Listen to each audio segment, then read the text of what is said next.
The opening scene features a man named Milo Stanfield who is suffering from autism spectrum disorder, or ASD. He is seen standing on a street of New Jersey, keeping an eye on a woman in a nearby flower shop. In the midst of this, he also seems to be doing some complex calculations related to the timing of events happening in his surroundings. Milo notes the approach of a passenger bus, a pothole, a street artist, and a bicycle rider speeding. Following these observations, he crosses the street and strategically places a pin on the top of a mailbox adjacent to the pothole. Soon after, his planned chain reaction takes place. A taxi runs over the pothole, splashing the water on the pin, causing it to fall to the ground. This captures the attention of the street artist, who then walks forward to pick up the pin. At the same moment, the speeding cyclist collides with the artist, which results in him striking the mailbox and falling on the fruit stand nearby. Chaos ensues in the street, diverting the attention of everyone, including the bus driver. As a result, he does not notice the traffic light turning red and hits the same woman crossing the road, killing her on the spot. And people say math isn't dangerous. Milo then walks away from the scene after confirming that his plan went smoothly. The scene then cuts to an FBI special agent, Olivia Dunham. She works for the Fringe division of Homeland Security, specializing in paranormal phenomena. Olivia seems to be returning back to work after a long gap due to her head injury. As soon as she enters the Fringe headquarters, she is greeted by one of her fellow officers, Charlie, who is the supervisor of the team. In the meantime, the chief of the agency, Walternate Bishop, is talking to one of the lab assistants, Philip Broyles, regarding Olivia's return. Philip says that she is a doppelganger named Faux-Livia and expresses concern if they can integrate an imposter in their team. Here, it is revealed that Olivia, who is inside the office, is not the real one. She is in fact an imposter who has been brought to fulfill the place of the original one. Walternate then reveals his motivation behind keeping Faux-Livia in this universe and implanting the real Olivia's memories into her. He claims that Faux-Livia is the only one who can travel between universes without any harm. Walternate wants to figure out how she can do so. For this, he says that they must make her believe that she belongs here. Philip asks, what if her new identity does not hold? To which the chief replies that she will no longer be necessary after that. Afterwards, Charlie briefs the team on the seemingly random bus accident which he claims to have happened 2 times in this week. The victim is died in each case. He then asks his crew to be careful before going for the site investigation. A short while later, the FBI team arrives at the accident site and splits up to search for any leads or clues. The investigation is led by another FBI agent named Lincoln Lee, whose face appears to be ruined by burn marks. Charlie inspects the body and uses her fingerprint to retrieve her further details. She eventually finds out that the deceased woman's name is Julian Foster. Meanwhile, Olivia questions the bus driver, who is shaken by the incident, as he has never even hit any birds or animals until now. Simultaneously, Agent Lee tests for any signs of environmental factors but finds nothing. However, he does find the same ballpoint pen at the scene. After inquiring with the eyewitnesses, Olivia approaches Agent Lee and tells him that the local artist had bent down to pick up the pen, during which he collided with the bicycle rider and fell into the fruit stand. Upon hearing this, Agent Lee speculates that the pen is the main element that created a sequence of reactions, ultimately leading to the victim's death. The next day at Fringe headquarters, Agent Lee and Charlie are trying to find out a connection between the bus accidents that happened in the 2 days. Agent Lee spots the same ballpoint pen in the photo of the first accident, which makes him even more convinced that someone has orchestrated the chain of events. Following this, they go to talk to a mathematician of the Fringe agency, Astrid, and tell her about the events. However, she claims that no human can carry out such a chain of events and mold it in his or her favor twice. Amidst their arguments, another similar bus accident takes place, leaving Astrid in shock. 2 + 2 = you get hit by a bus. The FBI agents immediately rush to the site and find that the victims are still alive this time. Upon questioning the bystanders, they learn that a dog suddenly crossed the road, causing the bus to lose control. Just then, Olivia notices a similar ballpoint pen rolling down in the ground, which makes her realize that the chain of events is not over yet. She looks around and spots a suspicious Milo looking down from an overhead bridge. Moments later, a man wearing earbuds walks walks forward to cross the street, only to be hit by an oncoming ambulance. I guess the paramedic needed to hit his quota. With her suspicions confirmed, Olivia alerts her team and races towards Milo. Seeing this, the latter instantly calculates another series of events and throws a bicycle off the bridge. This prompts a bus to change its path and drive right under the overhead bridge. Olivia holds him at gunpoint, threatening him to surrender, but Milo jumps off the bridge, lands on the bus's roof, and gets away. Milo is the bus whisperer. After this event, Milo returns home to find his sister Madeline worried for him. She tells him that she has been getting numerous calls from the hospital, but he ignores her. She then tries to convince him to surrender, claiming that he has gone way too far. However, Milo anticipates her actions and completes her sentences, effectively silencing her. Not long after, Madeline shows him a small plastic horse toy, a reminder from their mother. This makes him feel uneasy, and he walks away, saying that it is irrelevant now. On the other hand, Agent Lee is taken to the hospital for his regular skin checkup. Before entering the burn chamber, he asks Olivia to focus on finding commonalities among the 3 victims. Heeding his instructions, Olivia returns back to headquarters and starts talking to the witnesses of the accidents. After a bit of inspection, she discovers ties between the 3 victims and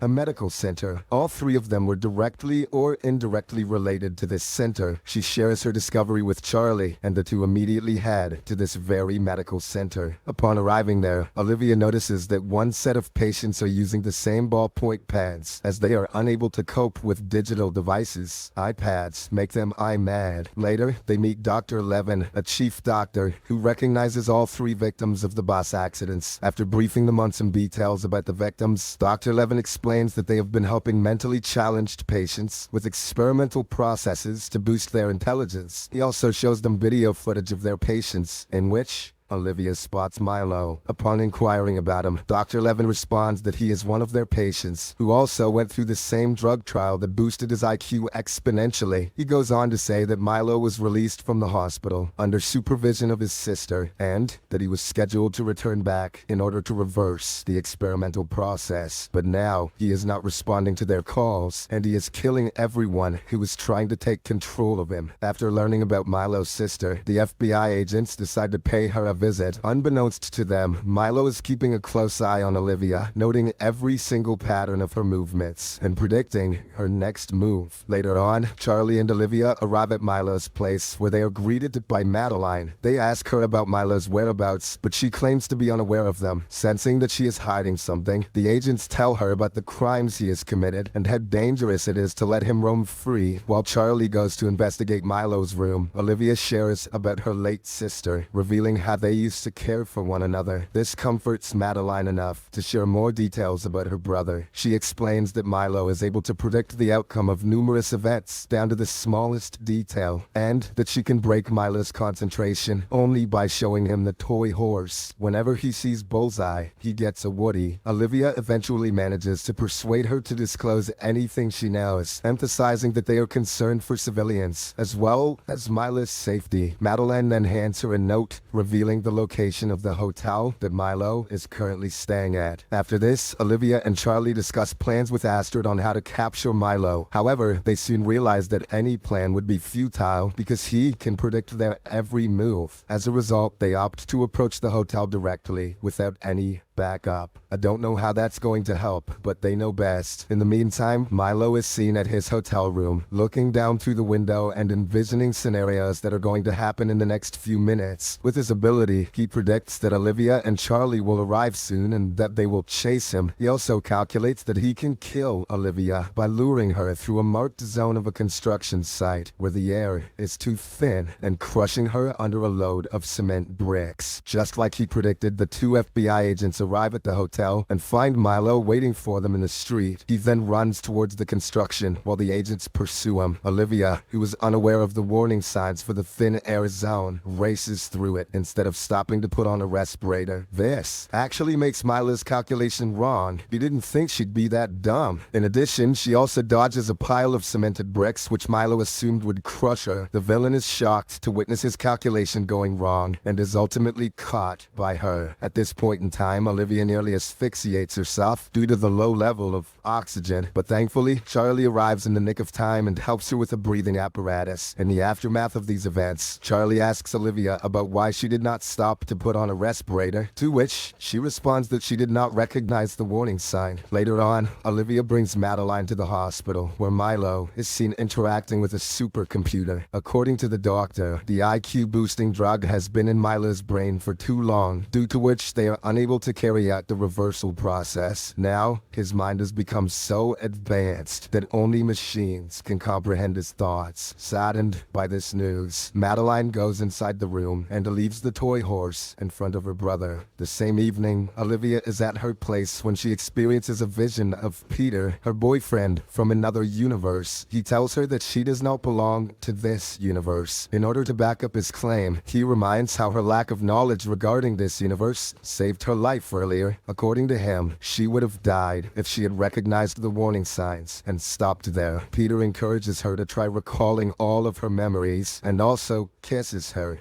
before vanishing. Subscribe for more videos like this, turn on notifications, and leave a like to help the channel out. Thank you for watching.